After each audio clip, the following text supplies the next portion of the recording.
हैं? हैं? हरे कृष्णा। कहाँ गए होते? कौन सी विशेष छुट्टी में चले गए? अच्छा। फिर दूसरा क्लास आ गया था तो ये नहीं ज्वाइन कर पाया। ओके, ठीक है। तो हम लोग आज भगवान की कृपा से 9वें स्कंद में दूसरे अध्याय की कथा श्रवण कर लेते हैं। 9वें स्कंद का दूसरा अध्याय। तो दूसरे अध्याय में जो कल हम लोग सुन रहे थे कृष्ण के बारे में, कृष्ण कहते हैं, क्या नाम है? अ, सुदुम्न, जो पहले इला नाम की कन्या उत्पन्न हुआ, फिर उसको बना दिया सुदुम्न, सुदुम्न से फिर सुदुम्न स्त्री बन गए, फिर एक महीना स्त्री एक महीना पुरुष, इस प्रकार से उनका चलता रहा। आगे सुखदेव जी कहते हैं, सुखदेव जी ने कहा कि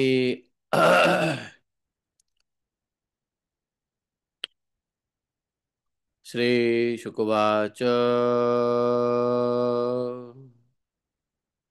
एवं गते अथ सुगुम्ने मनुः वैवत्त मनुः वैवस्वतः सुते पुत्रकामस्ततपस्तेपे मुं यमुनायां सतं समाः तत्तो ततो अय जन्म अनु देवं पत्यार्थं हरिं प्रभुम् इक्ष्वाकुपूर्वजान् पुत्रालभ्ये स्वसदृशान् यदश पिशग्रस्तु मनोः पुत्रो गोपालो करुणाकृतः पालयामास गायत्तो रात्र्यां वीरासनव्रतः एकदा प्रविशद गोष्ठं शार्दूलो निशीवर्षति शयानां गावुत्थाय भीतास्ता बभ्रम् अनुवर्जते ओमज्ञानतिमिरान्धस्य ज्ञानाञ्जनशलाखया चक्षुरुन्मीलितं येन तस्मै श्रीगुरवे नमः। श्रीचैतन्यमनोभीष्टं स्थापितं येन भूतले स्वयं रूप कदा मह्यं ददाति स्वपदान्तिकम् वन्देऽहं श्रीगुरोः श्रुतपदकमलं शिखरो न वैष्णवांश्च श्रीरूपं साग्रजातं सहगणरघुनाथान्वितं तं सजीवं साद्वैतं सावधूतं परिजनसहितं श्रीकृष्णचैतन्यदेवं श्रीराधाकृष्णपादान् सहगणललिता श्रीविशाखान्वितांश्च हे कृष्ण करुणा सिंधो दीनबन्धु जगत्पते गो गोपेश गोपिका कांतम राधा कांतम नमोस्तुते तप्त कांचन गौरांगी राधे वृंदावनेश्वरी वृषभानुसुते देवी प्रणमामि हरिप्रिये।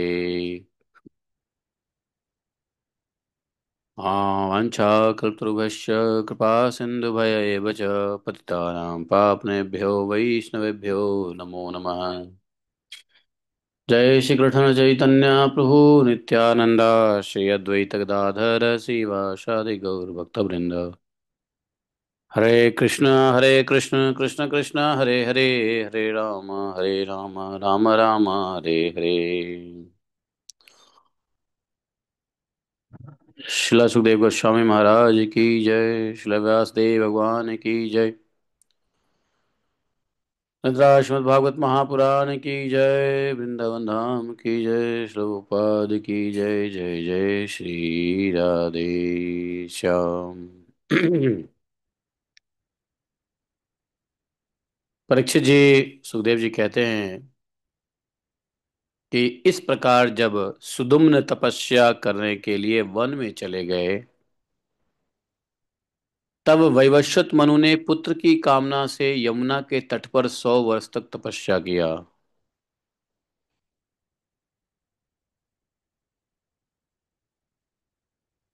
उसके बाद उन्होंने संतान के लिए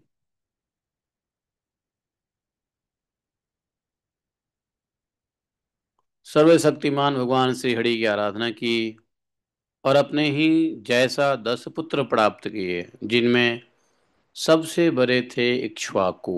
उन मनुपुत्रों में से एक का नाम था पृषघ्र। गुरु वशिष्ठ जी ने उसे गायों की रक्षा में नियुक्त कर रखा था, इसलिए वह रात्रि के समय बड़ी सावधानी से विरासन से बैठा रहता और गायों की रक्षा करता। एक दिन, राधे श्याम, तो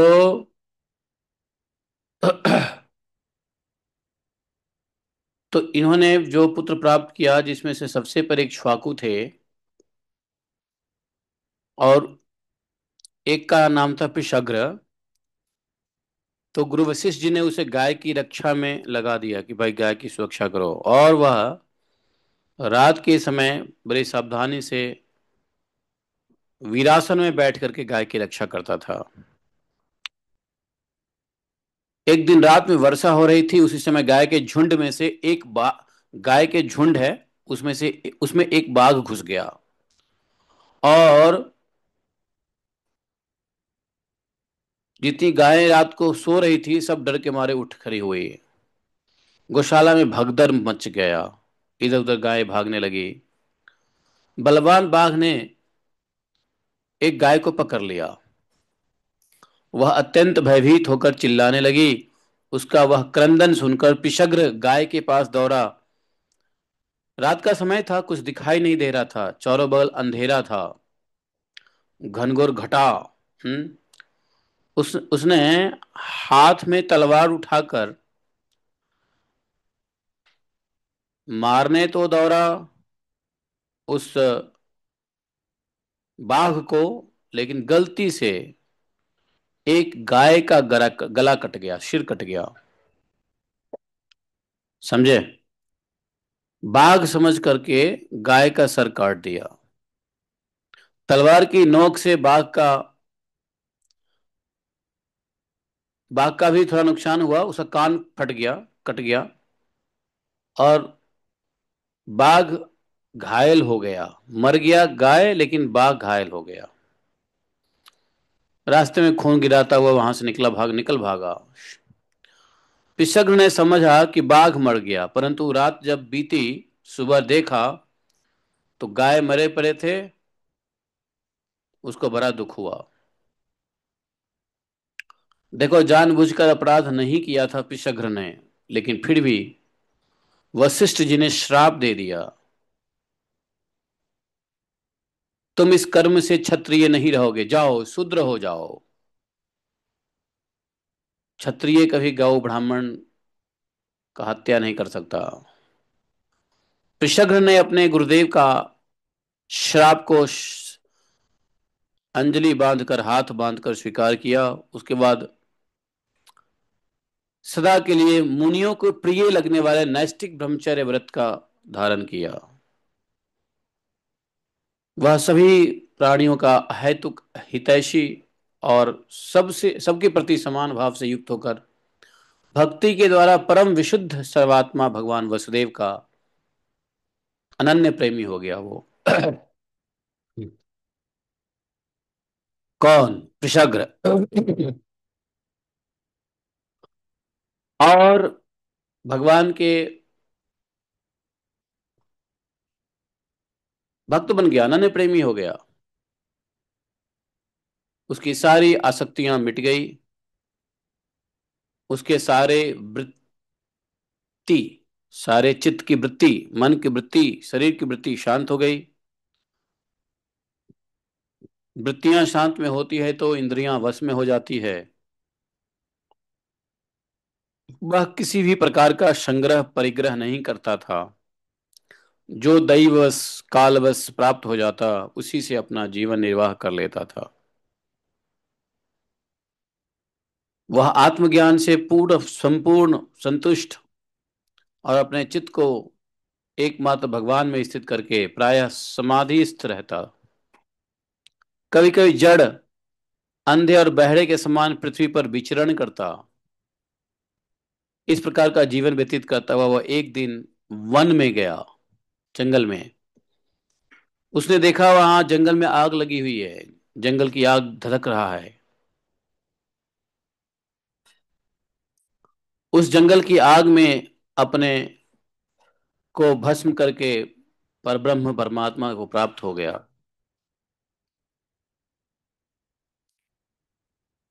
मनु सबसे छोटा पुत्र था। मनु का क्या, कवि, 10 पुत्रों में था ना। विषयों से वह अत्यंत निष्प्रिय था। उसको राज्य छोड़कर अपने बंधुओं के साथ वन में चला गया और अपने हृदय में स्वयं प्रकाश परमात्मा को विराजमान कर किशोर अवस्था में ही भगवान के परम पद को प्राप्त किया। तो तो इधर जो कवि हैं, कवि भी शादी नहीं किए और उन्होंने कोई संतान उत्पन्न नहीं किया। मनु के पुत्र करुष, करुष से करुष नाम का क्षत्रिय उत्पन्न हुआ।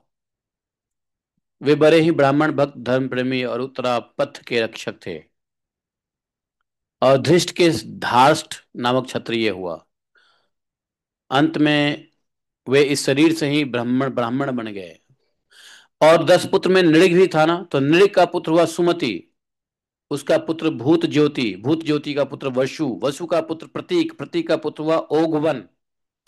ओघवान के पुत्र का नाम भी ओघवान ही था। तो उनके एक ओघवती नाम की कन्या भी थी, पुत्री थी, जिसका विवाह उन्होंने सुदर्शन से किया। फिर मनुपुत्र के 10 में से एक और था नरिश्यंत। नरिश्यंत से चित्रसेन उत्पन्न हुआ। उससे ऋक्ष, ऋक्ष से मीढ़वान, मीढ़वान से कूर्च, और कूर्च से इंद्रसेन जन्म लिया। इंद्रसेन से वितिहोत्र, और उससे सत्यश्रवा, सत्यश्रवा से उरुश्रवा, और उससे देवदत्त की उत्पत्ति हुई। देवदत्त के अग्निवेश्य नामक पुत्र हुए, जो स्वयं अग्निदेव ही थे। आगे चलकर वही कानीन और महर्षि जातुकर्ण के नाम से प्रसिद्ध हो गए। ब्राह्मणों का अग्निवेश्यायन गोत्र वहीं से चलता है, अग्निवेश्यायन गोत्र। इस प्रकार नरिश्यंत के वंश का वर्णन किया सुखदेव गोस्वामी ने। अब दिष्ट, दिष्ट के वंश का वर्णन करेंगे।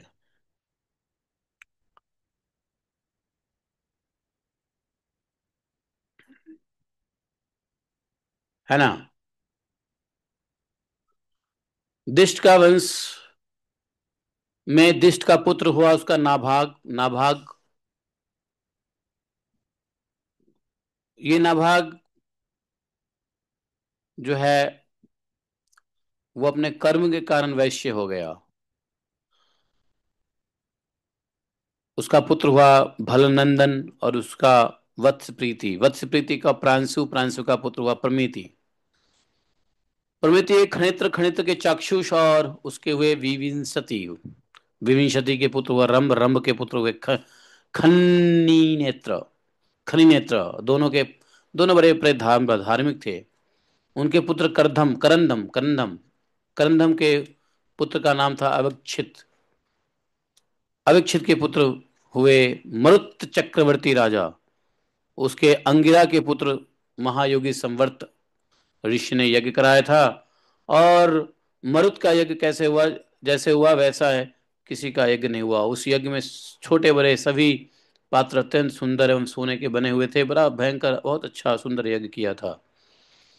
उस यज्ञ में इंद्र सोमपान करने करके मतवाले हो गए थे, और दक्षिणाओं से ब्राह्मण को बड़ा तृप्त कर दिया। उसमें परसने वाले थे मरुदगण, विश्वेदेव सभासद थे। और मरुत के पुत्र का नाम था दम, दम से राजवर्धन, और उससे सुदिति, सुदिति से नर नामक पुत्र की उत्पत्ति हुई। नर से केवल, केवल से बंधुमान, बंधुमान से वेगवान, वेगवान से बंधु, बंधु से राजा। तृणबिंदु का जन्म हुआ। त्रिबिंदु बड़े आदर्श गुणों के भंडार थे, अच्छे राजा थे। अप्सरा में श्रेष्ठ अलम्बुषा देवी ने उनसे विवाह किया था। कई पुत्र उत्पन्न हुआ, उसमें इडविडा नाम की कन्या उत्पन्न हुई। कई पुत्र, लेकिन एक पुत्री इडविडा। और विश्रवा मुनि ने अपने योगेश्वर पुत्र पुलस्त जी से उत्तम विद्या प्राप्त करके ईडविड़ा के गर्भ से लोकपाल कुबेर को पुत्र के रूप में उत्पन्न किया। कुबेर ईडविड़ा के पुत्र हैं। महाराज तृणबिंदु के अपनी धर्मपत्नी से तीन पुत्र हुए। विशाल, शून्यबंधु, धूम्रकेतु। उनमें से राजा विशाल वंशीधर हुए और उन्होंने वैशाली नाम की नगरी बसाई। विशाल से हेमचंद्र, हेमचंद्र से धूम्राक्ष, धूम्राक्ष से संयम, संयम से दो पुत्र हुए, कृषाश्व और देवज। कृषाश्व के पुत्र का नाम था सोमदत्त। उसने विश्व में अश्वमेध यज्ञ के द्वारा यज्ञपति भगवान की आराधना की और योगेश्वर संतों का आश्रय लेकर उत्तम गति प्राप्त की है। सोमदत्त का पुत्र हुआ सुमति, सुमति से जन्मजय। ये सब तृणबिंदु के कीर्ति से बढ़ने वाले विशाल वंश हुआ। तो सुखदेव जी कहते हैं कि देखो परीक्षित जी, मनुपुत्र राजा सरयाति वेदों का निष्ठावान विद्वान था और उसने अंगीरा गोत्र के ऋषियों के यज्ञ में दूसरे दिन का कर्म बतलाया था। बोले कि उसकी एक कमल लोचना कन्या थी, उसका नाम था सुकन्या, सुंदर कन्या थी। मतलब एक दिन राजा सरयाती अपनी कन्या के साथ वन में घूमते घूमते च्यवन ऋषि के आश्रम पर पहुंचे। सुकन्या अपनी सखियों के साथ वन में घूम घूम कर वृक्षों का सौंदर्य देख ही रही थी। उसने एक स्थान पर देखा कि बाम्बी, बाम्बी क्या होता है? बाम्बी बोलते हैं जब दीमक की मिट्टी इकट्ठा नहीं हो जाता, दीमक, दीमक लगता है, जब उसको झाड़ देते हो तो मिट्टी नीचे नहीं आ जाता है, उस मिट्टी को बाम्बी कहते हैं। वो ऐसा रहता है कि मतलब रेत की तरह होता है वो। तो बाम्बी के छेद में से जुगनू की तरह दो ज्योतियां दिख रही थी। दैव भगवान की कुछ ऐसी प्रेरणा थी कि सुकन्या ने बाल सुलभ चपलता से एक कांटे के द्वारा उस ज्योतियों को बेध दिया और उनमें से बहुत सारा खून बह गया। उसी समय राजा शरियाती के सैनिकों का मलमूत्र रुक गया। राजा श्री शरियाती को यह देखकर बड़ा आश्चर्य हुआ। उन्होंने अपने सैनिक से कहा, अरे तुम लोगों ने कहीं महर्षि च्यवन जी के प्रति कोई अनुचित व्यवहार तो नहीं कर दिया? मुझे ऐसा लगता है कि हम लोगों में से किसी न किसी, कोई न कोई तो उनके आश्रम में कोई अनर्थ किया है, जब भी ऐसा कुछ हुआ है। तब सुकन्या ने अपने पिता से डरते डरते कहा, पिताजी मैंने कुछ अपराध किया है क्या? मैंने अनजान में दो ज्योतियों को कांटे से छेद दिया है। अपनी कन्या की यह बात सुनकर शरियाती बहुत घबरा गए। उन्होंने धीरे धीरे स्तुति करके बाम्बी में छिपे हुए च्यवन मुनि को प्रसन्न किया। उसके बाद च्यवन मुनि का अभिप्राय जानकर उन्होंने अपनी कन्या उन्हें समर्पित कर दी और इस संकट से छूटकर बड़ी सावधानी से उनकी अनुमति लेकर वे अपनी राजधानी में चले आए। इधर सुकन्या परम क्रोधी च्यवन मुनि को अपने पति के रूप में प्राप्त करके बड़ी सावधानी से उनकी सेवा करने लगी। जैसे दुर्वासा बड़े क्रोधित हैं, क्रोधी हैं, वैसे ही च्यवन मुनि भी क्रोधी ऋषियों में से एक जाने जाते हैं। क्रोधी पति को पा करके सुकन्या बड़ी सावधानी से सेवा करने लगी।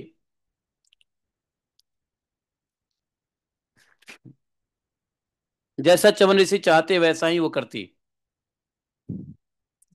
क्रोध के डर के मारे। कुछ समय बीत जाने पर उनके आश्रम पर दोनों अश्विन कुमार आए। च्यवन मुनि ने उसका यथोचित सत्कार किया और कहा कि आप दोनों समर्थ हैं, इसलिए मुझे युवा अवस्था प्रदान कीजिए। अश्विन कुमार, अश्विन कुमार बोले कि मेरा रूप एवं अवस्था ऐसी कर दीजिए जैसी युवती स्त्रियां चाहती है। मैं जानता हूं कि आप लोग सोमपान के अधिकारी नहीं है, फिर भी मैं आपको यज्ञ में सोमरस का भाग दूंगा। सोमरस के अधिकारी कुछ ही देवता होते हैं। बोले कि फिर भी मैं आपको सोमरस का भाग दे दूंगा, आप मुझे युवा अवस्था प्रदान कीजिए, जवान कर दीजिए मुझे, ऐसा जवान कीजिए जिसे युवतियां चाहती है।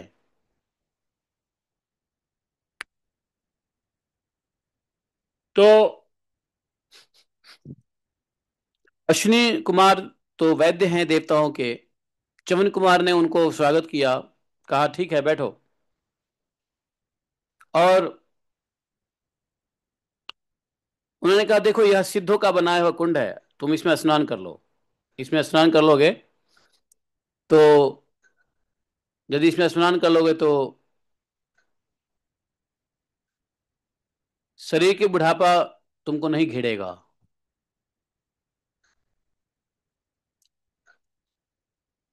सब ओर से नसें दिख रही थी। झुर्रियां पड़ जाने पर, बाल पक जाने के कारण वे देखने में बहुत भद्दे लगते थे। अश्विन कुमारों ने जो कुंड बताया था च्यवन जी, ऋषि च्यवन ने, उसमें जाकर के उसने स्नान किया। और स्नान करने के बाद उस उसी समय कुंड से तीन पुरुष बाहर निकले। वे तीनों ही कमलों की माला, कुंडल और सुंदर वस्त्र पहने एक से मालूम होते थे। राधे, इधर आना, जल्दी आओ, हरे कृष्णा। सुनो, अरे देखो क्या हो रहा है ये। बंद कर दो, लाइट नीचे कर दो, लगता है वो डिस्टर्ब हो रहा है, नीचे कर दो, बिजली नीचे करो।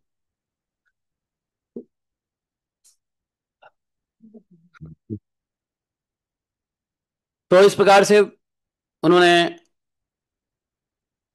कुंड में प्रवेश किया। और उस कुंड से तीन पुरुष बाहर निकले। वे तीनों ही कमलों के माला, कुंडल, सुंदर वस्त्र पहने हुए एक जैसे मालूम लग हो रहे थे। वे बड़े ही सुंदर एवं स्त्रियों को प्रिय लगने वाले थे। परम साध्वी सुंदरी सुकन्या ने जब देखा कि ये तीनों ही एक आकृति के तथा सूर्य के समान तेज हैं, तब अपने पति को न पहचान कर वे अश्विनी कुमार की शरण ली। उसके पातिव्रत्य से अश्विनी कुमार बहुत संतुष्ट हुए। उन्होंने उसके पति को बतला दिया और फिर च्यवन मुनि से आज्ञा लेकर विमान स्वर्ग चले गए। बताओ। कुछ समय के बाद यज्ञ करने की इच्छा से राजा सरयाती च्यवन मुनि के आश्रम पर आए।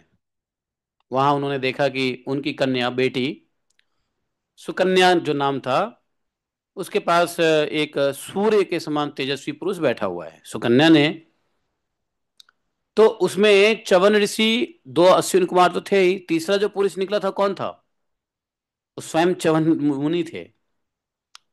तो अश्विनी कुमार के साथ साथ च्यवन मुनि भी जवान हो गए थे। तो उनकी बेटी के पास में वो जवान पुरुष बैठा हुआ था, वो देख करके राजा को बड़ा अच्छा नहीं लगा, सरयाती को। सुकन्या ने अपने पिताजी को देख करके प्रणाम पाती किया, लेकिन शरियाती ने उसको आशीर्वाद नहीं दिया। वो अप्रसन्न हो गए, गुस्सा में आ गए। उन्होंने कहा, अरे कुलटे, दुष्टे, तुमने यह क्या किया? तुमने च्यवन मुनि को धोखा दिया, जो सबके वंदनीय हैं, इतने श्रेष्ठ मुनि हैं। तुमने च्यवन मुनि को बूढ़ा समझ करके उनका तिरस्कार किया क्या? और अपने काम का न समझकर छोड़ दिया तुमने च्यवन मुनि को। अब तो इस राह चलते जार पुरुष की सेवा कर रही हो। तेरा जन्म तो बड़े ऊंचे कुल में हुआ था, यह उल्टी बुद्धि तुमको कैसे प्राप्त हुई?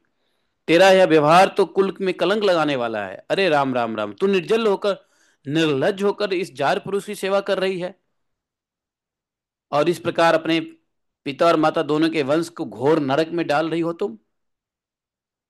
पराये पुरुष की सेवा, उनको लगा कि कोई और पुरुष को इसने वरण कर लिया है। सरयाती की पुत्री सुकन्या मुस्कुराती है और सरयाती से कहती है, अरे पिताजी क्रोध शांत कीजिए, आप जो सोच रहे हैं ऐसा नहीं है। क्या नहीं है? च्यवन ऋषि कहाँ है? च्यवन ऋषि को छोड़कर तुम इस जवान पुरुष के साथ क्या कर रही हो? बोले कि पिताजी शांत होइए, ये यही च्यवन ऋषि है, आपके दामाद भृगुनंदन महर्षि च्यवन यही है। बोले कि तो ये जवान कैसे हो गए? तो उनकी पुत्री जो थी, उसने सारी वृतांत कह सुनाई अपने पिता राजा शरियाती को। शरियाती को बड़ा आश्चर्य हुआ है, वाह ऐसा भी होता है, जवानी से बुढ़ापा से जवानी भी हो जाए, ऐसा हो सकता है क्या?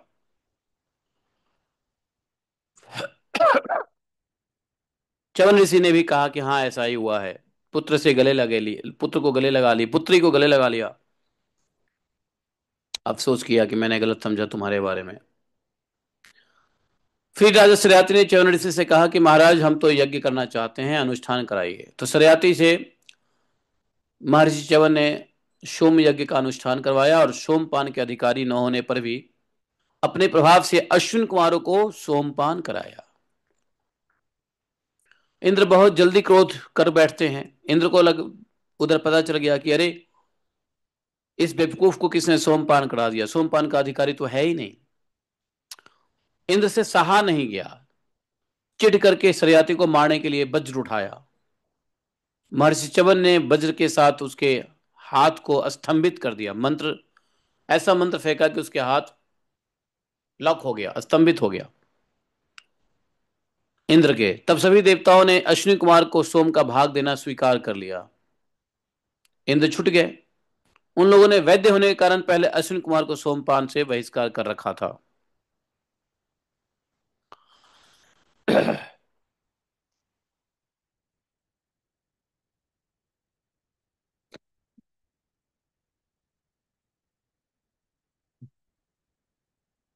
परीक्षित ही इस सरियाती के तीन पुत्र थे, उत्तानवरी, अनार्त और आनर्त और भूरिशेन। अनर्थ से रेवत हुए। महाराज रेवत ने समुद्र के भीतर कुशस्थली नाम की एक नगरी बसाई थी, उसी में रहकर वे अनर्थ आदि देशों का राज्य किया करते थे। उसके 100 श्रेष्ठ पुत्र हुए, जिसमें से सबसे बड़ा था ककुदमी। ककुदमी अपने कन्या रेवती को लेकर बड़े, उसके लिए एक वर, उसके बारे में कौन उसका वर होगा ये पूछने के लिए ब्रह्मा जी के पास गए। और उस समय ब्रह्मा जी का रास्ता सबके लिए, ऐसे लोगों के लिए बिना रोक टोक कोई जा सकता था। तो ब्रह्मलोक में गाने बजाने की धूम मची हुई थी। बातचीत के लिए अवसर ही नहीं मिलने के कारण कुछ देर वहीं पे बैठे रहे, ब्रह्मा जी से बातचीत ना कर पाए। उनके 100 पुत्र थे। हाँ, तो उस उत्सव के अंत में जब वहां पे गान बजाना खत्म हुआ, तब ब्रह्मा जी को नमस्कार करके उन्होंने अपना आने का उद्देश्य सुनाया। उनकी बात सुनकर ब्रह्मा जी हंसने लगे, हंसकर बोले कि महाराज, तुमने अपने मन में जिन विषयों के, जिन जिन जिन लोगों के विषय में सोच रखा था, वे सब तो काल के गाल में चले गए। अब उनके पुत्र पौत्र अथवा नातियों की बात ही क्या, गोत्र के नाम भी नहीं सुनाई पड़ते हैं महाराज। आप जब तक इस ब्रह्मलोक में खड़े थे, जितनी देर में आप यहाँ पे रुके और जितने देर आपने ये नाच गाना देखा, और फिर हमसे आके ये बात कर रहे हैं, इतने देर में तो पृथ्वी के पता नहीं कितने युग बीत गए। आप जिसके जिसके जिससे विवाह करने के लिए मन में सोच विचार करके आए हो, उसके तो गोत्र के नाम भी अब खत्म हो गए, गोत्र भी खत्म हो गया, इतना समय बीत बीत गया पृथ्वी पे, क्या बात है।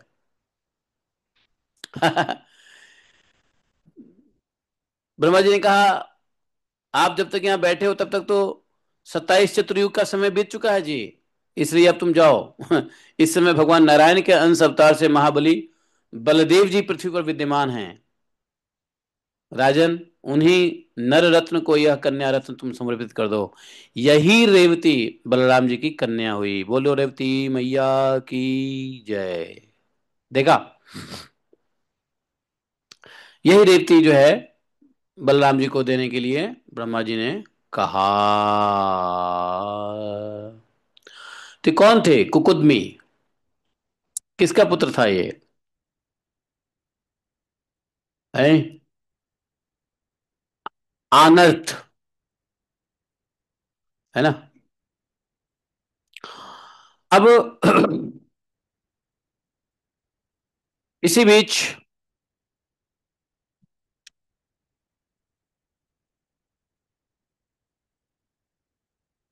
ब्रह्मा जी ने कहा कि देखो,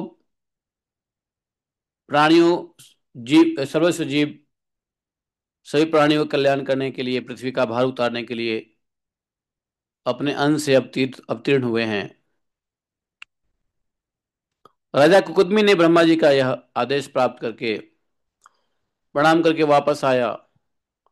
उनके वंशजों ने यक्षों के भय से वह नगरी छोड़ दी थी, जहां तहां यूं ही निवास कर रहे थे। राजा कुकुदमी ने अपने सर्वांग सुंदरी पुत्री परम बलशाली बलराम जी को सौंप दी, और स्वयं तपस्या के लिए भगवान नर नारायण के आश्रम बद्रीनाथ को चले गए। समझे? तो इस प्रकार से रेवती माता का विवाह फिर बलराम जी से हो गया। परीक्षित जी, सुखदेव जी कहते हैं, देखो, मनुपुत्र नभक का पुत्र था नाभाग, है। और उस नाभाग, वह वह नाभाग बहुत दीर्घ काल तक ब्रह्मचर्य का पालन किया। तब बड़े भाई ने अपने से छोटे किंतु विद्वान भाई को हिस्सा देने में केवल पिता को ही दिया। जब बंटवारा हुआ तो उसके हिस्से में से पिता को दिया। संपत्ति तो उन्होंने पहले ही आपस में बांट लिया था। जब वो आए, नाभाग जब आए अपना तपस्या करके, ब्रह्मचर्य तपस्या करके, तो बाकी भाइयों ने अपना संपत्ति बांट लिया था, कुछ बचा था नहीं पहले बांट के। जब उन्होंने अपना हिस्सा मांगा तो पिता को ही अपना हिस्सा दे दिया। उसने अपने भाइयों से पूछा, भाइयों आप लोगों ने मुझे हिस्से में क्या दिया है? बोला कि हम तुम्हारे हिस्से में पिताजी को ही तुमको देते हैं। उसने अपने पिताजी से कहा, पिताजी मेरे भाई ने मेरे हिस्से में सिर्फ आपको दिया है, अब आपकी मुझे सेवा करनी है। पिता ने कहा, बेटा तुम उनकी बात बिल्कुल मत मानो। देखो ये बड़े बुद्धिमान अंगिरस गोत्र के ब्राह्मण इस समय बहुत बड़ा यज्ञ कर रहे हैं। मतलब बोला कि उनकी बातों को बुरा मत मानो। इस समय ये जो है यहाँ पर अंगिरस ब्राह्मण लोग यज्ञ कर रहे हैं, परंतु मेरे विद्वान पुत्र वे बड़े छठे दिन अपने कर्म में भूल कर बैठते हैं। हर 6 डे, छठे दिन तुम उन महात्माओं के पास जाकर उन्हें वैश्व देव संबंधी 2 सूक्त बतला दो। जब वे स्वर्ग जाने लगेंगे तब यज्ञ से बचा हुआ अपना सारा धन तुमको देते के जाएंगे। बोले कि वो मिस्टेक कर रहे हैं, उस मिस्टेक में आप सुधार दो, 2 सूक्त बता दो, इसलिए प्रसन्न हो जाएंगे। और जब उनकी यज्ञ का फल स्वरूप जब वो स्वर्ग जाने लगेंगे तो फिर आपको उसका सारा धन बचा हुआ दे देंगे। इसलिए अब तुम उन्हीं के पास चले जाओ। तुम्हारे भाई लोगों ने धन बांट लिया आपस में, कुछ देने वाला नहीं है तुमको। उसने अपने पिता की आज्ञा अनुसार वैसा किया। वे उन अंगिरस गोत्री ब्राह्मणों ने भी यज्ञ का बचा हुआ धन उनको दे दिया और वो सब के सब स्वर्ग चले गए। इस जब नाभाग उस धन को लेने गया तब उत्तर दिशा से एक काले रंग का पुरुष आया। उसने कहा कि अरे, इस यज्ञ भूमि में जो कुछ बचा हुआ है वो सब धन मेरा है। समझे? नाभाग ने कहा, देखो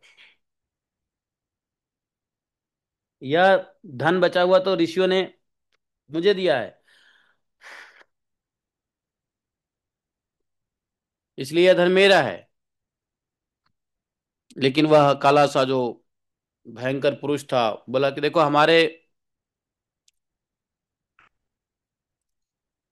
बोला नहीं ये मेरा है, बोला नहीं मेरा है। तो बोला इसका इसका निर्णय कौन करेगा?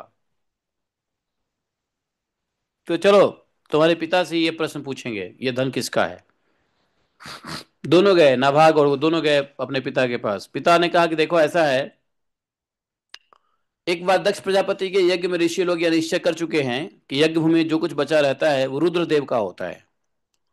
तो ये जो काला सा बड़ा सा विशाल चेहरा जो आया उत्तर दिशा से, वो रुद्रगण थे। तो देवताओं ने ऐसा किया हुआ है कि यज्ञ का बचा हुआ भाग रुद्रगण को मिलेगा। तो इसलिए उस संधि के मुताबिक ये जो यज्ञ का भाग है वास्तव में महादेव को ही मिलना चाहिए। फिर नाभाग ने जाकर के उस काले रंग के पुरुष रुद्र भगवान को प्रणाम किया और कहा कि प्रभु ठीक है, यज्ञ भूमि की सभी वस्तु आपकी है, मेरे पिता ने ऐसा कहा है। तो मुझसे अपराध हुआ, मैं सिर झुकाकर आपसे क्षमा मांगता हूं, आप ये धन ले जाइए। तो उस रुद्र देव ने कहा कि देखो ऐसा है, तुम्हारे पिता ने बड़ा धर्म के मुताबिक यह निर्णय सुनाया है, उन्होंने पक्षपात नहीं किया है। तुम उसके पुत्र थे फिर भी पक्षपात नहीं किया है, बड़ा धर्म से तुमको इस धन को छोड़ करके मुझको दिया है। और तुमने भी मुझसे सत्य ही कहा है, तुम वेदों का अर्थ तो पहले से ही जानते ही हो, इसलिए अब मैं तुम्हें सनातन ब्रह्म तत्व का ज्ञान देता हूं। देख लो।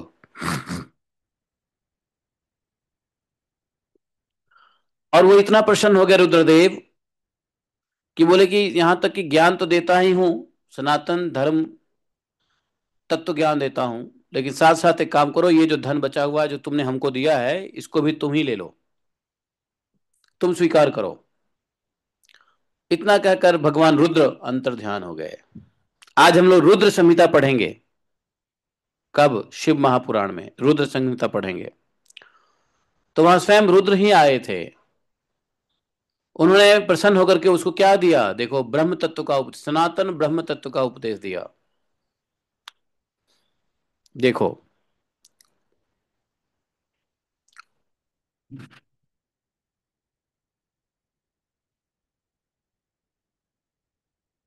रुद्र भगवान चले गए, अंतर ध्यान हो गए। ज्ञान भी दिया, सनातन ब्रह्म ज्ञान भी दिया, और साथ में क्या दिया? वह सारा यज्ञ का बचा हुआ सारा शेष भाग सब दे दिया।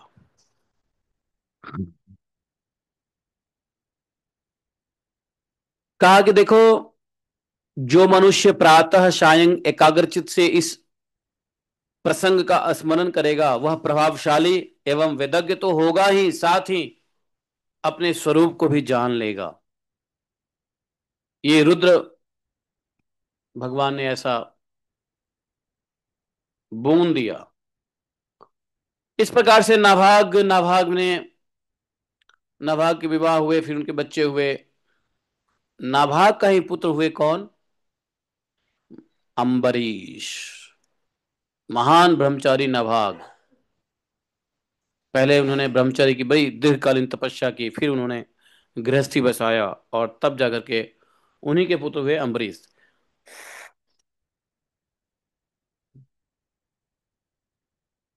महात्मा अम्बरीश हुए, मालूम है? अम्बरीश बहुत धर्मात्मा हुए, उदार हुए, भगवान के बड़े प्रेमी भक्त बने।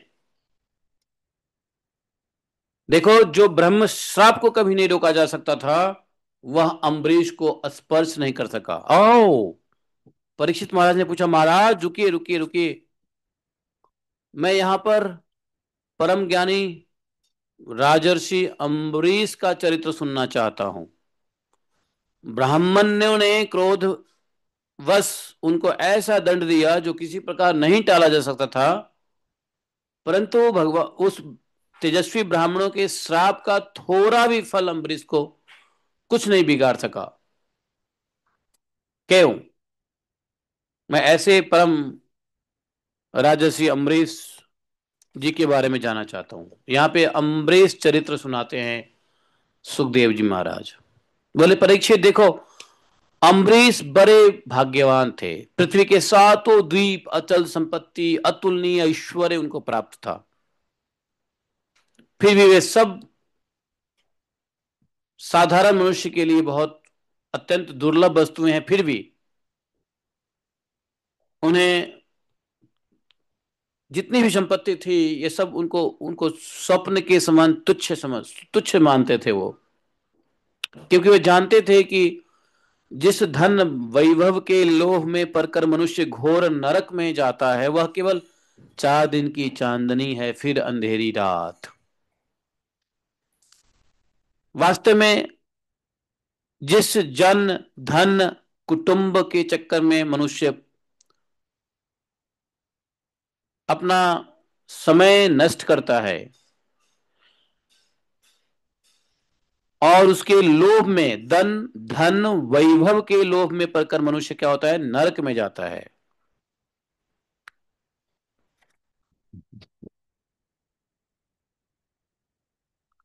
हैं?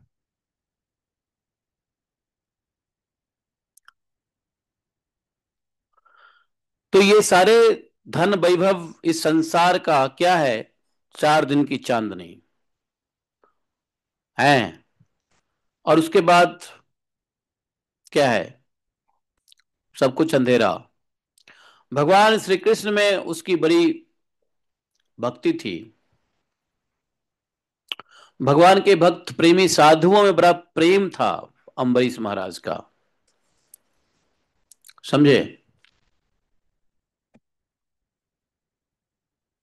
जब भगवान का प्रेम प्राप्त होता है, जब भगवान की भक्ति का रंग चढ़ता है, तो संसार के सारे संपत्ति मिट्टी के ढेले के समान बन जाता है।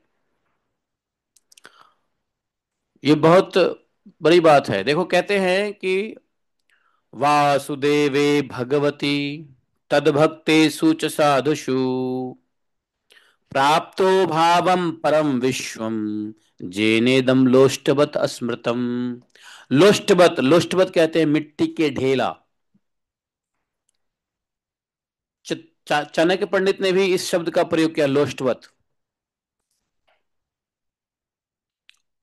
पर द्रव्येशु लोष्टवत आत्मवत सर्वभूतेषु यह पंडिति स यह पश्यति सह पंडितः। बोले लोष्टवत है क्या? वासुदेवे भगवती तद भक्तेषु च साधुषु। भगवान के भक्त और भगवान में यदि स्नेह श्रद्धा उत्पन्न हो जाता है, प्राप्तो भावम परम विश्वम, विश्व का सबसे बड़ा बड़ा धन भी ढेले के समान हो जाता है। सारा विश्व का सारा संपत्ति भी मिल जाए, वो ढेले के समान हो जाता है। भगवान और भगवान के भक्तों से जब प्रेम होता है, जब प्रेम जाग जाता है।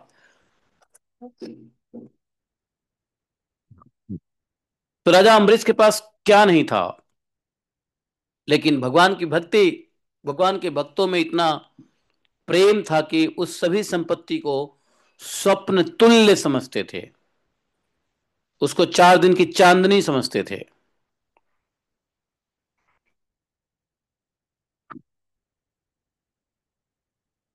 समझे?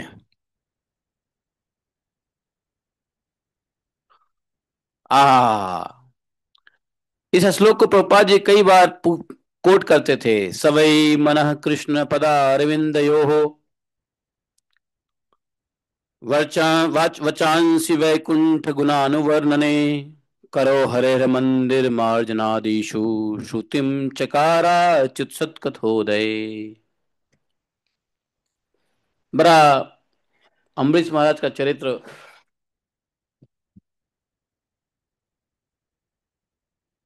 अनुस्मरणीय है, बार बार याद करने योग्य है, प्रातः स्मरणीय है।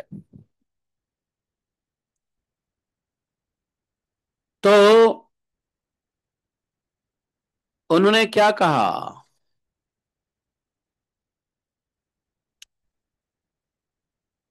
उन्होंने, किन्होंने? अम्बरीश महाराज ने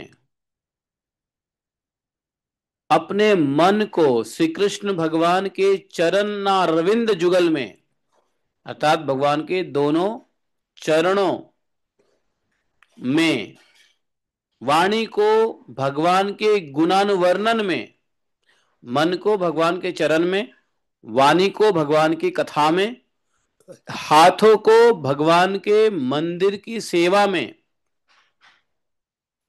और कानों को भगवान की मंगलमयी कथा श्रवण में लगा करके रखा था। मन, वाणी, हाथ, कान, ऐसे थे अम्बरीश महाराज। जब सुनते थे तो भगवान की कथा ही सुना करते थे, कानों को भगवान के गुणानुवाद वर्णन में ही लगाए रहते थे। जो साधु भगवान की कथा कर रहा हो, वहां जाकर के अपने कान को काम पे लगा देते थे, मन भगवान में ही लगा रहता था। हाथ से भगवान की मंदिर, भगवान का विग्रह इत्यादि सेवा पूजा ही किया करते थे। और वाणी, वाणी से भगवान के ही मंगल गीत गाया करते थे। ऐसे भक्त अम्बरीश महाराज हुए, जो राजा राजर्षि, पूरे पृथ्वी पर उनका राज था। देखो,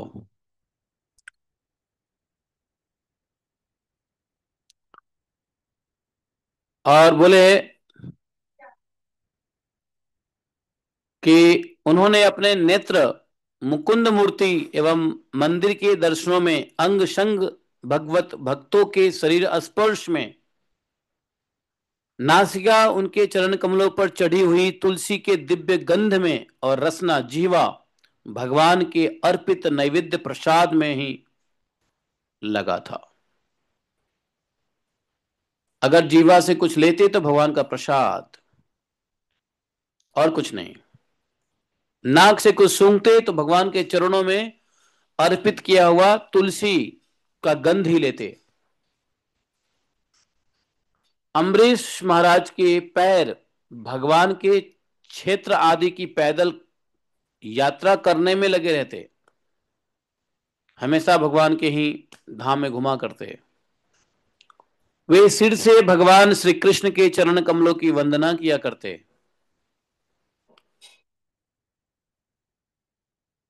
राजा अम्बरीश ने माला, चंदन आदि भोग सामग्री को भगवान की सेवा में समर्पित कर दिया था, भोगने की इच्छा से नहीं, बल्कि इसलिए कि इससे वह भगवत प्रेम प्राप्त हो जाए। जो पवित्र कीर्ति भगवान के निज जनों में ही निवास करता है। देखो, यहाँ पे एक बात समझो, मतलब समझने की बात है। अम्बरीश महाराज की कथा बहुत तेजी से भाग रहे हैं हम, लेकिन बहुत ही आनंददायी कथा है। उन्होंने क्या कहा, कामम च दास्य न तु काम काम्या यथोत्तम श्लोक, यथा उत्तम श्लोक जनाश्रया रति ही।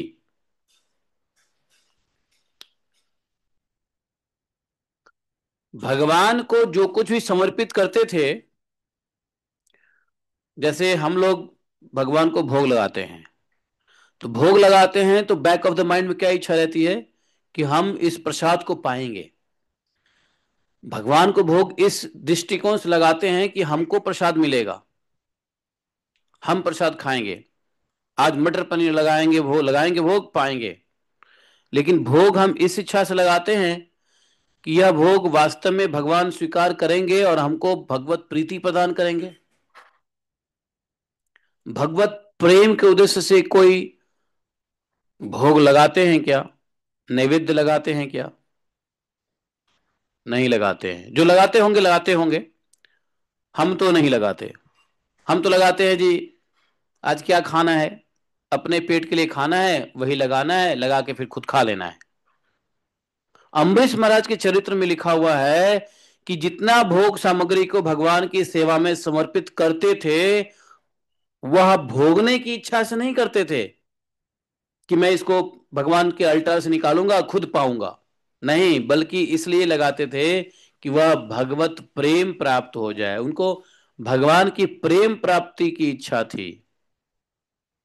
जो पवित्र कृत्य भगवान के निज जनों में ही निवास करता है। भगवान के, जो भगवत प्रेम किसको मिलता है? जो भगवान का निज जन है। जब तक भगवत प्रेम प्राप्त नहीं हुआ, मतलब भगवान के निज जन नहीं हुए। तो जो भगवान के निज जन में जिस प्रकार से प्रेम होता है, उस उद्देश्य से परीक्षा, क्या बोलते हैं ये, अम्बरीश महाराज भगवान को नैवेद्य, सभी प्रकार की भोग को आरोगते थे, भगवान की सेवा में समर्पित करते थे, सिर्फ और सिर्फ प्रेम के लिए। समझे? हमारी चेतना कुछ और है। इसलिए यदि भगवान को भोग लगाते हो, तो इसलिए नहीं लगाएं कि हमें खाना है इसलिए भगवान को दे के खाना चाहिए, हम बिना दिए भगवान को कुछ नहीं खा सकते हैं।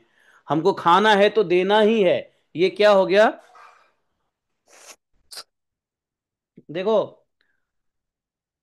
भक्ति दो प्रकार की है। जब तक मिश्रा भक्ति होती है, तब तक हम भक्ति को ऑब्लिगेशन लेते हैं, एक जिम्मेदारी लेते हैं कि ये मेरी जिम्मेदारी है। प्रेम नहीं है, जिम्मेदारी है। हम हरे कृष्णा में आ गए, हमने कंठीमाला पहन लिया, वैष्णव का संग कर रहे हैं, वैष्णव धर्म में आ गए, तो ये हमारा कर्तव्य है कि हम जो खाएं भगवान को खिला के खाएं, भगवान को ऑफर करके खिलाएं। ये कर्तव्य, जिम्मेदारी लेते हैं हम, कमिटमेंट करते हैं गुरु से या अपने से। लेकिन वो वास्तव में प्रेम नहीं है। प्रेम तो वह है जो स्वभाव में आ जाए भगवान की सेवा, नहीं चाहते हुए भी भगवान भगवान की सेवा करनी ही है। और इसलिए नहीं करनी है कि हमको करना है, इसलिए कर रहे हैं कि हमें प्रेम है, इसलिए कर रहे हैं। जिम्मेदारी में या अपना कर्तव्य समझ के कोई काम करना या प्रेम समझ के कोई काम करना, दोनों काम में बहुत आकाश पाताल का अंतर है। तो चूंकि हमको भोजन बनाना है, तो हम वैष्णव है या वैष्णव का आचरण करना चाहते हैं, तो हम भगवान को ऑफर करके खाएंगे, ये जिम्मेदारी निभाते हैं। लेकिन क्या भगवान को प्रेम से कुछ देते हैं क्या? नहीं। जब भगवान से प्रेम पूर्वक कुछ देंगे, तो इसका मतलब है कि जिस दिन आपको नहीं खाना है उस दिन भी भगवान के लिए आप बनाएंगे। नहीं नहीं, हमको तो एकादशी है, लेकिन भगवान को तो हमें प्रेम से खिलाना ही है।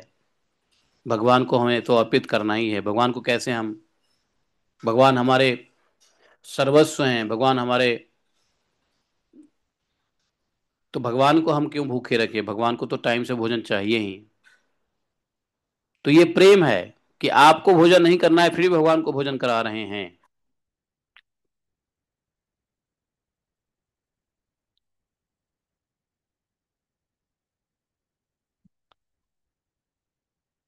लेकिन जिस दिन हमको भोजन नहीं करना है, हम भगवान को ही भोजन, हमको, हम एकादशी का प्रसाद पाना है तो हम एकादशी का प्रसाद लेकर के भगवान को चढ़ा देंगे, पा लेंगे। हैं? समझ रहे हैं? प्रेम में और ऑब्लिगेशन में, तो ऑब्लिगेटरी भक्ति हो रही है हमारी।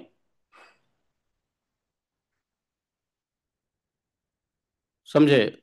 ऑब्लिगेटरी भक्ति हो रही है। शुद्ध भक्ति तो तब होता है जब भगवान के लिए प्रेम से कुछ बनाया जाए, अपने लिए नहीं। आज ये भगवान को खिलाऊंगा, आज ये भगवान को खिलाऊंगा, आज भगवान को ये अर्पित करूंगा, आज भगवान को ऐसा फूल, ऐसा गंध, ऐसा धूप, ऐसा ये, ऐसा वो, ऐसा। तो ये परीक्षित महाराज, अम्बरीश महाराज का था कि स्वयं भोग की इच्छा से नहीं, कुछ भी चढ़ाते थे, सब कुछ भगवान के प्रेम के लिए। उद्देश्य था कि हमको भगवान की प्रेम प्राप्ति करनी है। इस प्रकार उन्होंने, किसने, अम्बरीश महाराज ने अपने सारे कर्म, यज्ञ, पुरुष, इंद्रियातीत भगवान के प्रति उन्होंने सर्वात्मा एवं सर्वस्वरूप समझकर समर्पित कर दिया था। और भगवत भक्त ब्राह्मणों की आज्ञा के अनुसार वे पृथ्वी पर शासन करते थे, पृथ्वी पर शासन करते थे।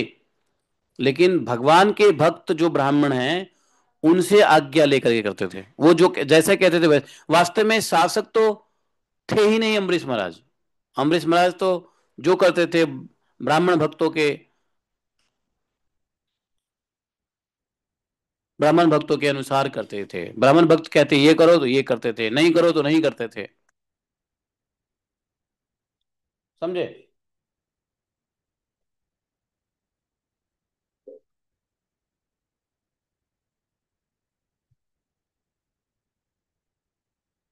उन्होंने, अम्बरीश महाराज ने धनव नाम के निर्जल देश में सरस्वती नदी के प्रवाह के सामने, सरस्वती नदी बह रही थी, उसके सामने वशिष्ठ, असित, गौतम आदि अनेक अनेक आचार्यों द्वारा महान महान ऐश्वर्य के कारण सर्वांग परिपूर्ण तथा बड़े बड़े दक्षिणा वाले अनेकों अश्वमेध यज्ञ करके भगवान की आराधना करते थे, किया था।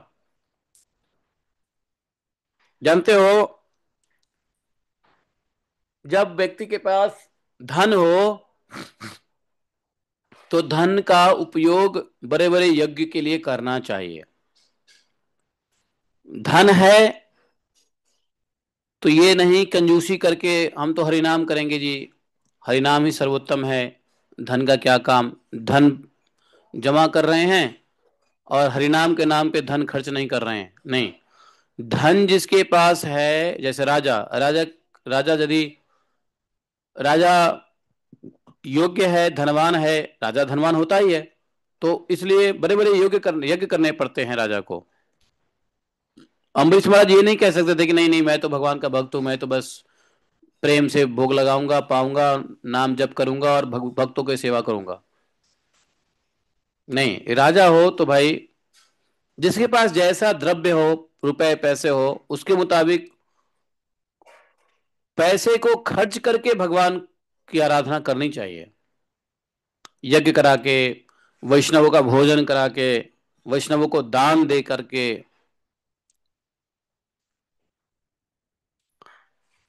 कीर्तन, लोग के कीर्तन यज्ञ ही, संकीर्तन यज्ञ ही कराओ, वैष्णव को बुलाओ, संकीर्तन यज्ञ कराओ, खूब जो आए उनको बढ़िया से प्रसाद कराओ, वस्त्र दो, और धन है तो उनको आभूषण दो, और धन है तो उनको एक एक गाय दे दो।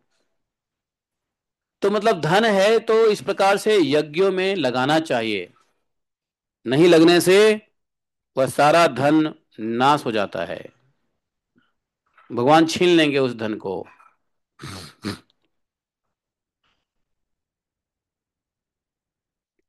तो कंजूसी नहीं करना चाहिए। पैसे हैं तो खूब पैसे से भी भगवान की सेवा करो। क्योंकि पैसे क्या होता है, मन को चिंतित करेगा, मन में आलस्य लाएगा, प्रमाद लाएगा। तो भगवान की सेवा में भी जो चीज आपको प्रमाद लाता है, मन को आलस्य चिंता ग्रस्त करता है, घमंड भी पैदा करता है, उसी को भगवान के चरणों में लगा दो। तो इसका मतलब पैसे वाले यदि पैसे को भगवान की सेवा में लगा देते हैं, भक्तों की सेवा में लगा देते हैं, तो वो एक्चुअली अपना घमंड ही लगा देते हैं भगवान की सेवा में। घमंड है ना, अपना जो है अहंकार को नाश कर रहे हैं, भगवान के चरणों में डाल के खत्म करा रहे हैं। तो पैसे के माध्यम से धनवान लोगों का अहंकार नाश होता है, मद नाश होता है पैसे से बड़े बड़े यज्ञ करके। और जब इस प्रकार से जब उसका धन लगता है तो भगवान फिर उसे प्रसन्न होते हैं। नहीं तो सिर्फ बहाना करने से भगवान प्रसन्न नहीं होंगे, ऐसा बोला। तो ये यहाँ पे बड़े बड़े आचार्यों के द्वारा सर्वांग परिपूर्ण और खूब बड़े बड़े दक्षिणा वाले इन्होंने अनेकों अश्वमेध यज्ञ किया। यहां तक कि इनके यज्ञ में देवताओं के साथ सब सदस्य ऋत्विज बैठ जाते थे जब यज्ञ करते थे। तो तब उनकी पलकें नहीं पड़ती थी और वे अपने सुंदर वस्त्र और वैसे ही रूप के कारण देवताओं के समान दिखाई पड़ते थे। अम्बरीश महाराज, उनकी प्रजा महात्माओं के द्वारा गए हुए भगवान के उत्तम चरित्रों का बड़े समय किसी समय बड़े प्रेम से श्रवण करती, भगवान के लीलाओं का, और किसी समय उनका गान करते। इस प्रकार उनके राज्य में मनुष्य देवता के अत्यंत प्यारे स्वर्ग की भी इच्छा, मतलब उनका राज्य ऐसा था कि मनुष्य देवताओं के प्यारे अर्थात बहुत सुंदर स्वर्ग को भी इच्छा नहीं करते। उनके राज्य में ऐसा स्थिति थी। वे हृदय में अनंत प्रेम का दान करने वाले श्री हरि का नित्य निरंतर दर्शन करते रहते थे। इसलिए उन लोगों को वह भोग सामग्री भी खुश नहीं कर पाती थी, जो बड़े बड़े सिद्धों को भी दुर्लभ है। वे सभी चीजें उनके आत्मा आनंद के लिए, आत्मानंद के सामने सब तुच्छ तिरस्कृत थी। ऐसा राजा अम्बरीश इस प्रकार तपस्या से युक्त भक्ति योग और प्रजापालन रूप स्वधर्म के द्वारा भगवान को प्रसन्न करने लगे। धीरे धीरे उन्होंने सब प्रकार के आसक्तियों का त्याग कर दिया।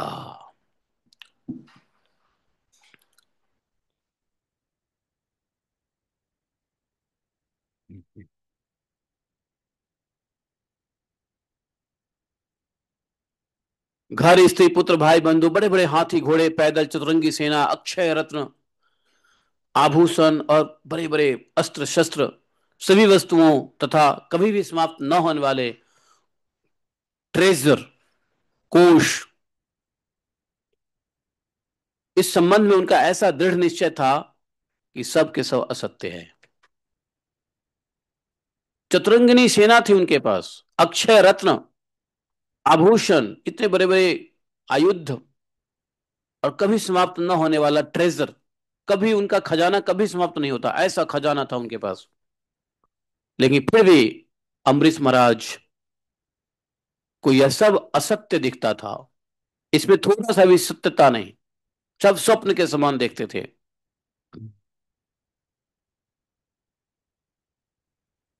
भगवान भगवान ने अम्बरीश महाराज के अनन्य प्रेम भक्ति को देख करके और प्रसन्न होकर के भगवान ने यहां तक कि अपने सुदर्शन चक्र को उनकी रक्षा में डिप्यूट कर दिया, नियुक्त कर दिया, अपॉइंट कर दिया।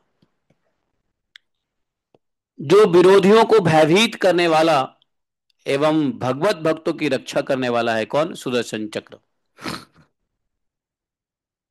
नमस्ते सुदर्शनाय विष्णु मार्ग प्रदर्शय।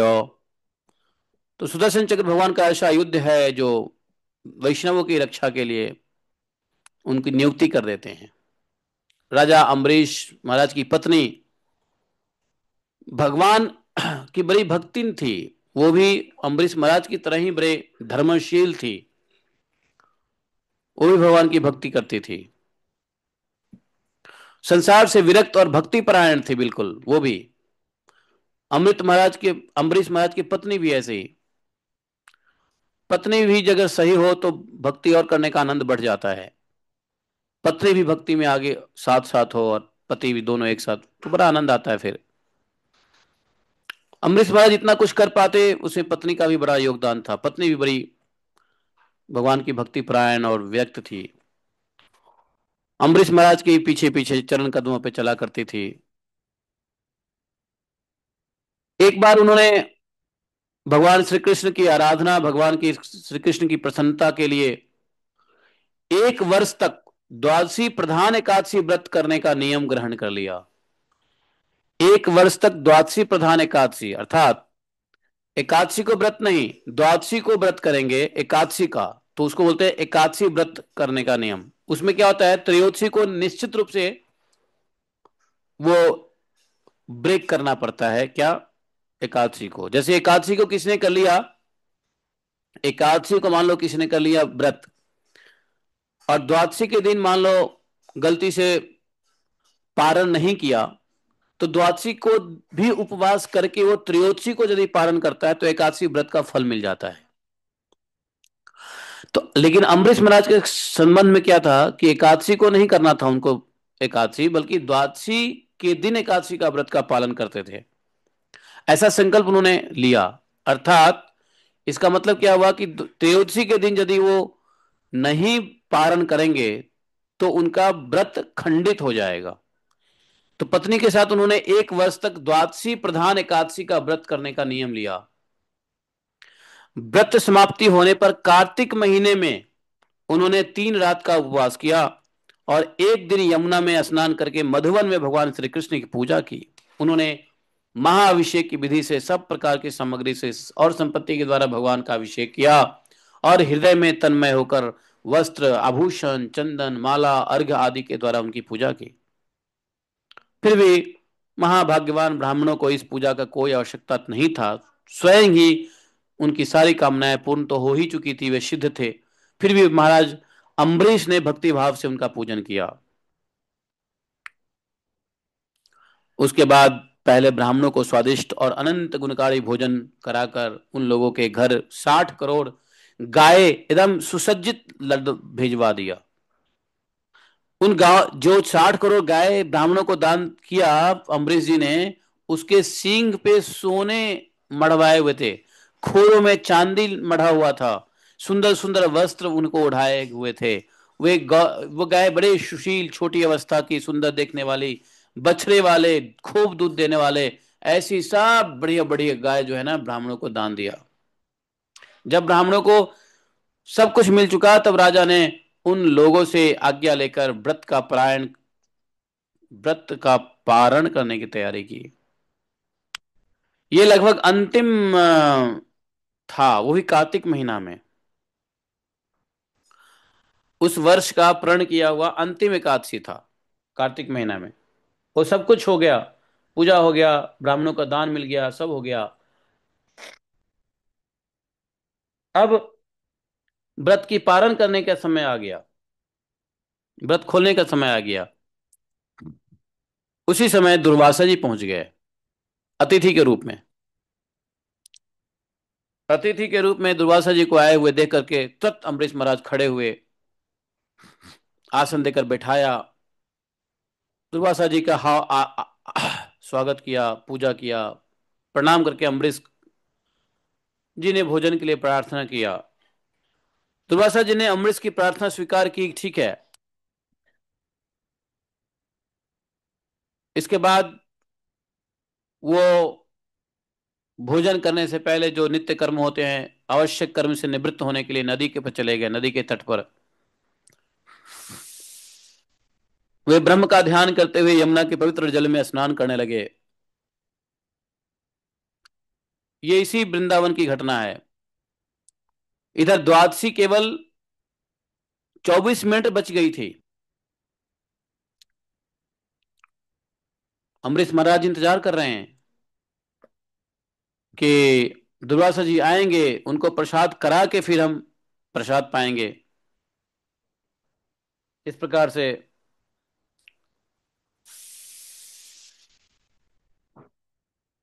मात्र एक घड़ी बच गया था, 24 मिनट बच गया था, ओनली 24 मिनट बच गया था। अगर नहीं करते पारण, नहीं पारण होगा तो क्या होगा? पूरे साल का जो व्रत संकल्प है सब खत्म हो जाता। और ऐसा नहीं है कि पारण नहीं करते तो उस दिन भी अगर वो उपवास कर लें तो अगले दिन पारण कर लें, नहीं, ये भी नहीं हो सकता है, क्योंकि द्वादशी प्रधान एकादशी कर रहे हैं तो तृतीया को तो त्रयोदशी को तो पारण करना ही करना होता है द्वादशी प्रधान एकादशी में, है। तो कोई उपाय नहीं था, 24 मिनट रह गए थे, केवल एक घड़ी बच गया था। धर्म संकट में पड़ गए अम्बरीश जी, क्या करें? अम्बरीश जी ने देखा दुर्वासा मुनि को बिना प्रसाद कराए भोजन कर लेंगे तो अतिथि का अनादर हो जाएगा। कैसा अतिथि? दुर्वासा जी जैसा अतिथि जो श्राप देने और वरदान देने दोनों में समर्थ हैं, ऐसे अतिथि दुर्वासा जी के साथ घोर धर्म संकट में पड़ गए। दुर्वासा जी नहीं आ रहे हैं, लेट हो हुआ है उनको स्नान ध्यान में। अम्बरीश जी ने अंत में सभी ब्राह्मणों को बुलाया, ब्राह्मण तो थे ही वहां। ब्राह्मणों से पूछा कि ब्राह्मण देवताओं,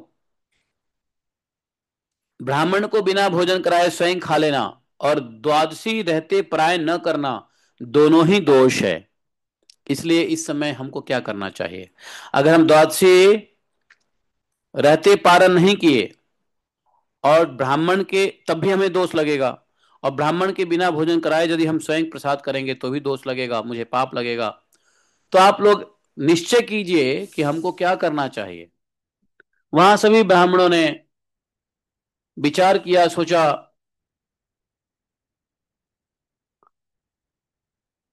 और बताया अम्बरीश महाराज को। देखिए महाराज, ऐसा है, वेद में ऐसा कहा गया, श्रुतियों में ऐसा कहा गया है कि जल पी लेना भोजन करना भी है और नहीं भी है। अच्छा, वो एकादशी करते थे तो ऐसा नहीं हम लोग की तरह एकादशी करते थे खाते पीते। एकादशी का मतलब क्या? ओनली वाटर, सॉरी, मतलब नो वाटर, निर्जला। निर्जला एकादशी ही एकादशी है, बाकी एकादशी नहीं है, नहीं है, नहीं है। तो अम्बरीश जी निर्जला में थे, तो पानी पीकर पानी पी लेने से ही एकादशी व्रत का पारण हो सकता है। तो पानी पीने से एकादशी व्रत का पारण भी हो जाएगा, और पानी पीने से यह भी नहीं माना जाएगा कि आपने ब्राह्मण को बिना भोजन कराए भोजन कर लिया। इसलिए एक काम कीजिए, केवल जल से पारण कर लीजिए। ये भी बहुत बढ़िया बात बताया ब्राह्मणों ने कि केवल जल ले लीजिए।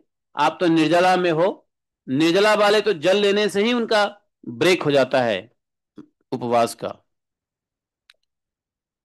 अम्बरीश महाराज ने यही किया। मन ही मन भगवान का चिंतन करते हुए अम्बरीश महाराज ने जल पी लिया। हा हा हा हा हा, और भोजन नहीं किया। भोजन के लिए दुर्वासा जी के आने का इंतजार करने लगे।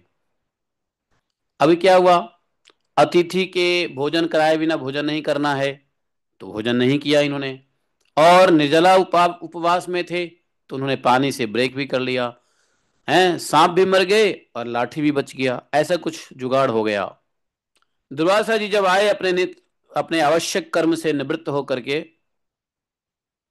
यमुना तट से लौटे, तब राजा ने आगे बढ़कर उनका स्वागत किया। उन्होंने, दुर्वासा जी समझ गए कि राजा अम्बरीश ने जरूर पारण कर लिया है। दुर्वासा जी बहुत भूखे थे, इसलिए यह जानकर राजा ने पारण कर लिया है। उस समय दुर्वासा जी बहुत भूखे थे, इसलिए यह जानकर कि राजा ने पारण कर लिया है, भूखे तो थे ही। अब भूखे व्यक्ति को जानते हो गुस्सा ज्यादा आता है। यदि भूखा व्यक्ति है उससे बात मत करो, चुपचाप जो भी है भोजन प्रसाद दे दो, खा के शांत हो जाएगा। यदि भूखा है और उसे पूछोगे ये वो अगरम बगरम, तो गुस्सा हो जाएगा। इसलिए बोले कि दुर्वासा जी पहले भूखे तो थे ही, ऊपर से उन्होंने जब यह सुना कि अम्बरीश ने पारण कर लिया है, और क्रोधित थर थर हो, क्रोध में थर थर कांपने लगे, भौएं चढ़ाने लगे, ऊपर नीचे करने लगे, मुंह विकट हो गया। "हाँ?" उन्होंने हाथ जोड़कर खड़े अम्बरीश को डांट करके कहा, अरे देखो तो सही, यह कितना क्रूर है। यह धन के मत में मतवाला हो रहा है, बताओ। जो व्यक्ति इतना हम्बल है, धन को धन समझते नहीं है, और उनको उल्टा जबरदस्ती मिथ्या आरोप लगा रहे हैं कि धन के मद से ये मतवाला हो रहा है। भगवान की भक्ति तो इसे छू तक नहीं गई कि यह अपने आप को बड़ा समर्थ मानता है। आज इसने धर्म का उल्लंघन करके मेरा अन्याय किया है, बड़ा अन्याय किया है। मैं इसका अतिथि होकर आया हूं। इसने अतिथि सत्कार करने के लिए मुझे निमंत्रण भी दिया है, किंतु फिर भी मुझे खिलाए बिना इसने खा लिया। जबकि झूठ है, खाया नहीं कुछ, खाया नहीं हूं। लेकिन ये बोले जा रहे हैं। कभी कभी गुस्से में क्या होता है ना, जो बातें नहीं होती है वो भी आदमी बकने लग जाता है। अमरीश महाराज ने नहीं खाया था, फिर भी कह रहे अरे, ये अतिथि सत्कार करने के लिए मुझको निमंत्रण दिया है, मैं इसका अतिथि हूं, और मुझे बिना खिलाए इसने खा लिया। अच्छा, देख, मुझे तुझे अब मैं इसका फल चखाता हूं। थे तो बड़े क्रोधी। कहते कहते उन्होंने जल उठाया, और उन्होंने अपनी एक जटा उखाड़ी, और अम्बरीश को दे मार डालने के लिए एक कृत्या उत्पन्न किया। कृत्या, जटा उखाड़ करके जमीन पे जैसे ही मारा, एक राक्षसनी पैदा हो गया, कृत्या। प्रलयकालीन आग के समान धधक धधक रही थी। यह कृत्या वही है जो प्रहलाद महाराज को मारने के लिए भी कृत्या को आवाहन किया था। कौन? षंड अमरक गुरुपुत्रों ने। कृत्या मालूम है? कृत्या एक राक्षसनी है। उसका एक गुण है कि यदि वह अपने टारगेट को हिट नहीं किया तो अपने सोर्स को हिट कर देगी।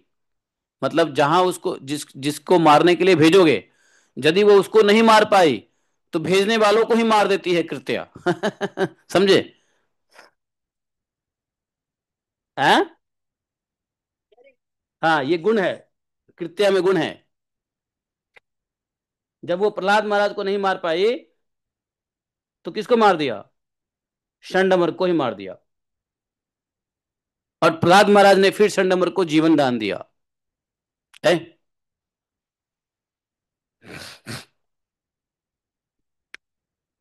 तो वही कृत्या को उन्होंने उत्पन्न किया। हाथ में तलवार लेकर जलती हुई राजा अम्बरीश पर टूट पड़ी है।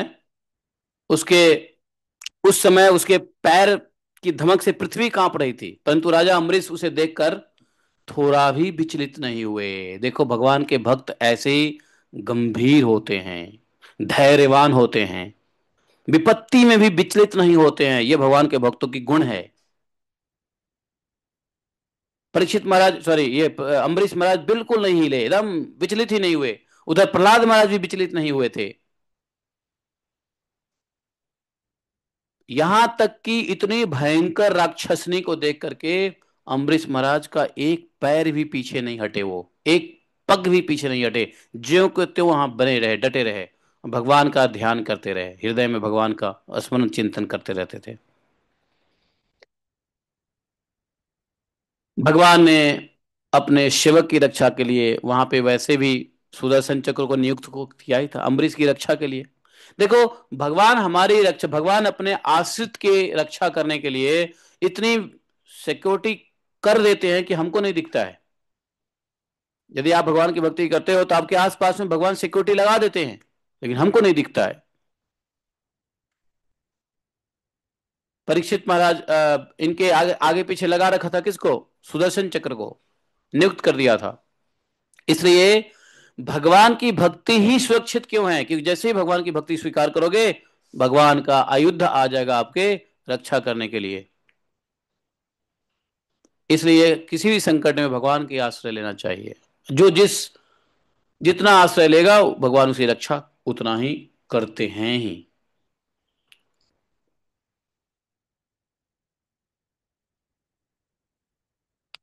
जैसे आग क्रोध से गुर्राते हुए सांप को भस्म कर देती है, वैसे ही चक्र ने दुर्वासा जी की कृत्या को जलाकर राख का ढेर कर दिया।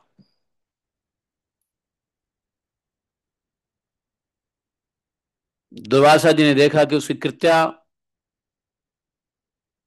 जलाने जा रहे थे, स्वयं जल गई, स्वयं जल रही है। और वो तो जल रही है, साथ में दुर्वासा जी ने देखा कि वो चक्र मेरी ओर आ रहा है वापस। तब वे भयभीत हो अपने प्राण बचाने के लिए जी छोड़कर एकाएक भाग निकले।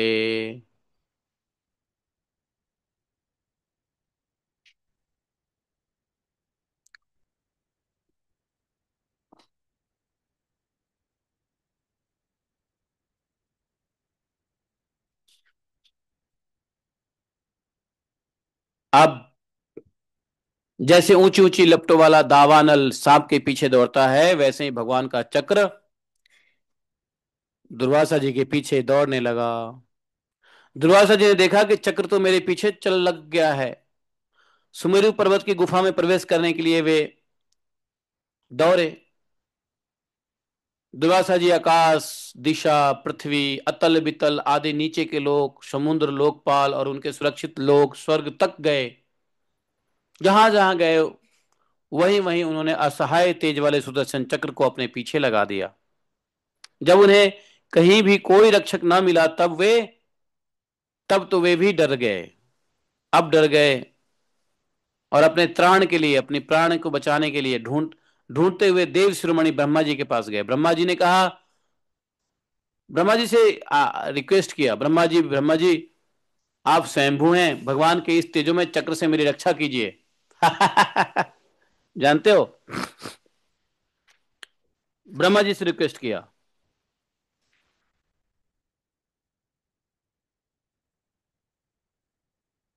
आज के लिए हम इतना ही पढ़ेंगे, समय हो गया है। ब्रह्मा जी ने क्या कहा, वहां से महादेव के पास गए, महादेव जी ने क्या कहा, फिर सबने हाथ खड़ा कर दिया तो भगवान के पास गए, भगवान ने क्या कहा, ये सब कथा हम लोग कल सुनेंगे। आज वैसे हम लोग छोटे छोटे अध्याय थे, इसलिए हमने कई अध्याय पढ़ लिया, 2 3 अध्याय पढ़ लिया है, चौथा अध्याय है। शुरू किए थे दूसरा अध्याय से, लेकिन तीसरा अध्याय भी हो गया, ये चौथा अध्याय में हम लोग पहुंच गए हैं।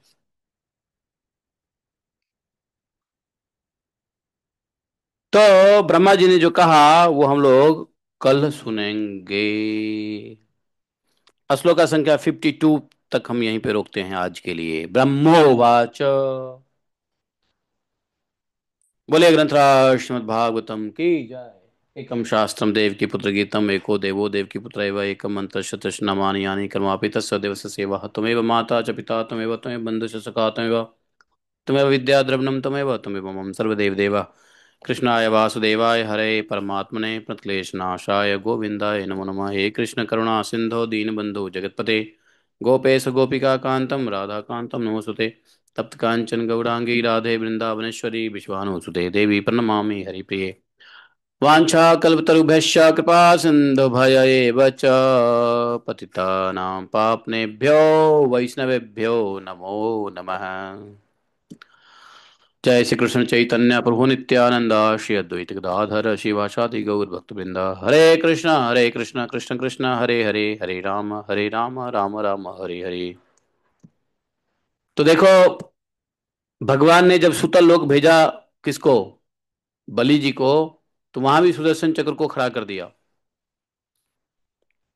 तो भगवान अपने भक्तों को रक्षा अपने आयुध से करवाते हैं, करते हैं स्वयं।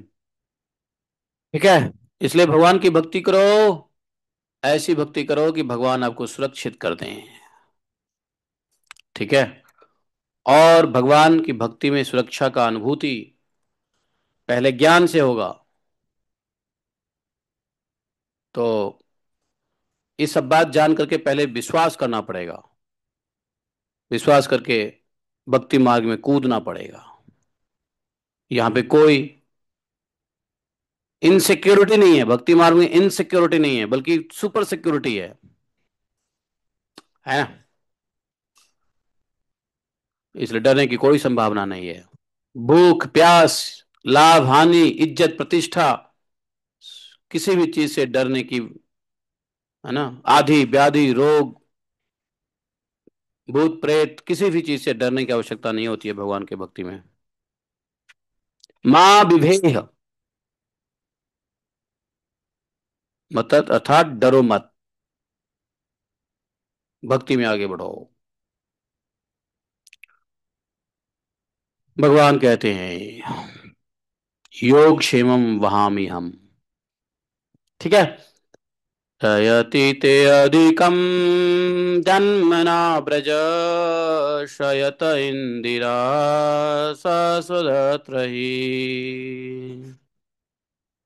दयितदृश्यता